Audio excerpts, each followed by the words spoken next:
Now, welcome to our laureates. We will now concentrate on a session here on solutions, what to do about microplastics and how to stop the spreading of plastic waste in the oceans. We have our laureates here. We also have 3 PhD students here in the studio with us, prepared to ask them questions. We also have input from industry, an author of a book on microplastics, and an entrepreneur devoted to recycling of plastic waste. We will start in San Francisco, where Matt Simon is based. He is the author of a new book that was released just last month called A Poison Like No Other. We asked him why he named the book that way.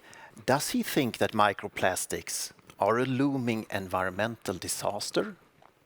I would say not just looming, but it's here. It's an environmental catastrophe, and it is what scientists have done recently is really put together this great body of literature on where in the environment microplastics are, which is absolutely everywhere: land, ocean, in the air. They're now turning to the consequences. And we so far have several cases of demonstrated harm of these particles to various organisms. And the urgency of this catastrophe is that it is only getting worse from here. So as plastics production increases exponentially, so does the concentration of microplastics in the environment. So an organism that might not be affected by microplastic pollution right now could very well in 5, 10, 15 years, because we have what is essentially an unmitigated flow of microplastics into the environment. That's the emergency, and I think that's the urgency.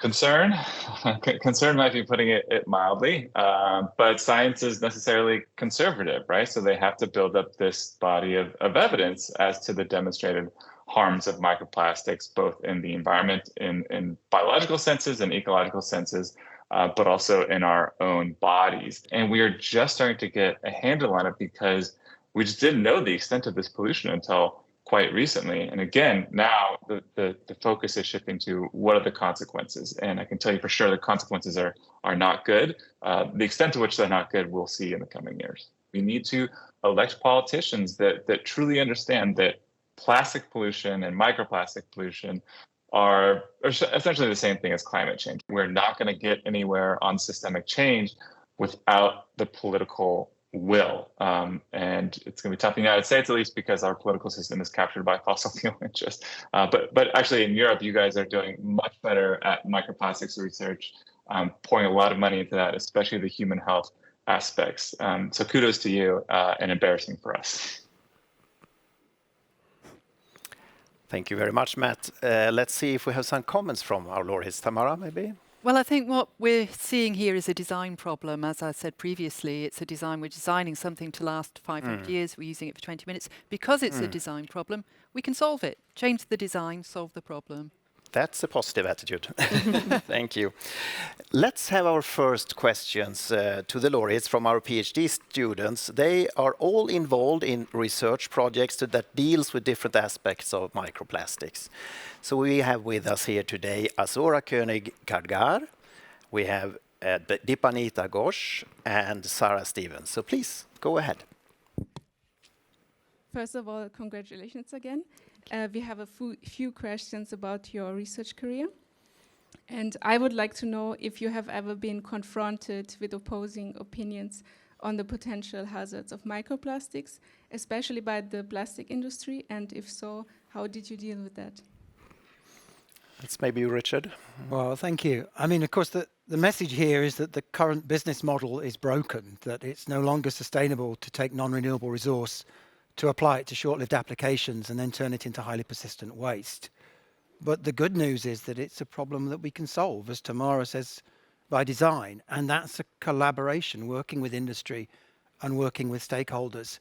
And I absolutely welcome those discussions, because it's only by working together that we can actually solve the problem and use plastics more sustainably than we've done so far. Thank you. And Dipanita?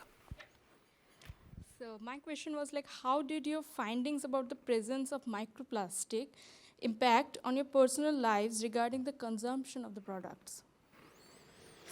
Thank you. So certainly what we've found over the years has made a difference to what we try and do at home.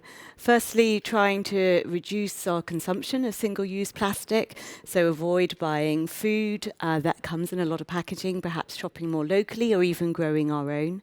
And another big factor has been looking at our clothing that we wear. If possible, trying to buy sustainable clothing made of natural fibres, or possibly even buying second-hand in charity shops. I think one of the important take-home messages is to consider that it is our problem and everybody can do a little bit to help. We shouldn't leave it to someone else to solve the problem. Thanks. And Sarah. Yeah, congratulations also from my side. My question is, have you, if you could talk to someone directly about the issue of microplastics, who would it be? Well, if I got the chance, I'd talk to the producers who make the most virgin plastic in the world. I'd be talking to the CEOs of those companies. But importantly, I'd be talking to the asset managers who manage the profits of those companies. And I'd be persuading those people towards sustainability. Thank you. Thank you very much for this. And to follow up a little bit on this, how is then the response from the business community on the plastic pollution threat? One of the companies in the Business Coalition for the UN Treaty on Plastic Pollution is Borealis, headquartered in Austria. They are a leading provider of plastic material, but believe that today's make and use and then dispose economy creates too much of environmental burden. This is what they have to say. Polythenes is the business we are in. Is by itself already a sustainable product because we help building lighter vehicles, we help to transport renewable energy, we help to keep food lasting longer. However, having said this, there's a quite fundamental problem with the way how we work with plastics today.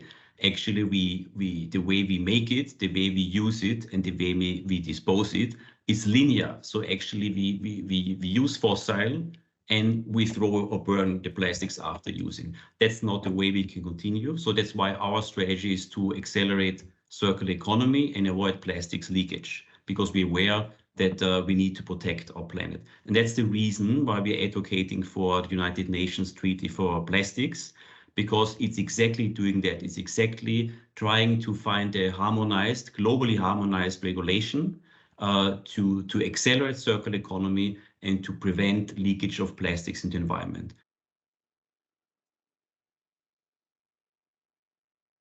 I am optimistic because I think now there's so much happening. First of all, we see a dramatic change of awareness and a dramatic change of sense of urgency. What I also see is that legislation, at least in Europe, but I'm sure the rest of the world is moving the same way, is really focusing now on making the planet more sustainable. And there's a lot of regulations in a positive way coming to drive that. Where I'm not so optimistic is, but I'm not sure whether it's good or bad, plastics is needed in our industrialized world. And what we see is plastic always has been growing with GDP. And we see also that in developing countries, plastics is increasing. But as long as we can replace these fossil plastics with recycled renewables, we can work more on reuse. That's not a problem. So it's not the material is the problem, it's the way how we manage it. And I think on that I'm optimistic. Good, thank you, Markus Horcher.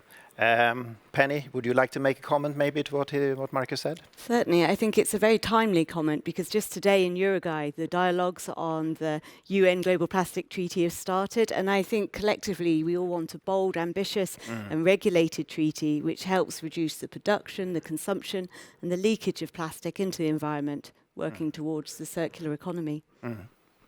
Great, thank you. I think we have time for one short question and one even shorter answer. Yes, I think we have one more question, which is the most important for the three of us. And that is if you have any advice for early microplastic researchers like us.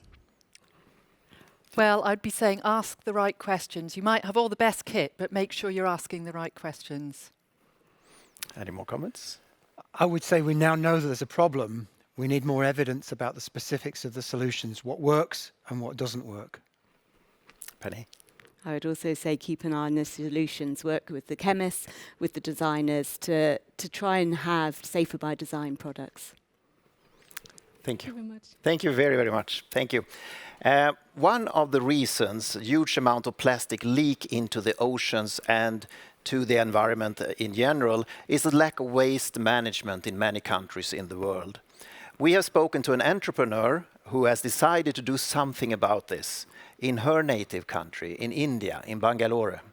Nivedha RM is the CEO and co-founder of TrashCon. They have created a machine that helps solve India's huge waste management problems. In a developing country like India, the biggest problem when you try to solve plastic menace is that the plastic is not available for you to even treat it in the first place. The plastic is mixed with food and diaper and sanitary napkin and dead rat, blood, literally everything that comes to your mind is possibly with the plastic. So how on earth can anybody recycle it or create value other than just dumping it and burning it? So that was what was prevalently present right outside my house. Waste used to get burned, plastic used to be burnt, and it was absolutely okay. So we decided to do something about it. We decided to recover the plastics from the remaining waste. And then we created what is today a patented product called TrashBot. That's a bot. It's actually a large machine which uses mechanical, electrical, and electronic components, a bit of programming as well, to separate and recover plastics from the remaining waste.